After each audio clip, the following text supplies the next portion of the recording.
Do'stlar, assalomu alaykum. Biz Farg'ona viloyati Uchko'prik tumanidagi Fayzli xonadonimizga yetib keldik do'stlar. Ushbu Fayzli xonadonimiz asosiy devor qismi, sokul, fundament qismlariga gibkiy kaminlarimizni yopishtiramiz. Ushbu obyektimizni uy egalari bilan o'lchaganimizda 266 kvadrat chiqdi do'stlar. 1 kvadrat gibkiy kamin usta xizmati materiallari ichida 95 ming so'mdan dogovor qildik. Do'stlar, bizdan uzoqlashmaysizlar. Ushbu obyektimizga ham bir chotki fason tanlangan trenddagi.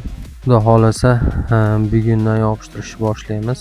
Devorlarni tayyorlayapmiz, gruntovkalar surib. Birinchi ko'rinishini sizlar bilan bo'lishim keldi. Bizdan uzoqlashmaysizlar. Xudo xolasa bir-biridan chiroyli obyektlarni qo'ldan kelgancha video syomka qilib ma'lumotlarni to'liq berishga harakat qilaman. Do'stlar, biz hozirda O'zbekiston bo'ylab gibkiy kaminlarimiz usta xizmatlari ichida devorni holatiga qarab 90 mingdan 110 ming so'mgacha hozirda asosiy devor va fundament sokul qismlariga gibkiy kaminlarimizni yopishtirib kelyapmiz. Do'stlar, eslatib o'tamiz, bizni gibkiy kamin ishlab chiqarish manzilimiz Farg'ona viloyati Oltiariq tumani Tinchlik shaharchasida joylashgan.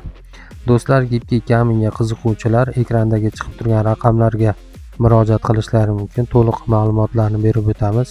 2026-yilga bir chotki rangdagi gibkiy kaminlarimizni yopishtirishni reja qilganmiz. Bizdan uzoqlashmaysizlar. Xudo xolasa bu yil zo'r yangiliklar bilan bo'lishib boramiz. Do'stlar, sog' bo'linglar, salomat bo'linglar, bizdan uzoqlashmaysizlar. Biz har doimgidek xizmatlaringdamiz. Bizni kuzatishda charchamanglar.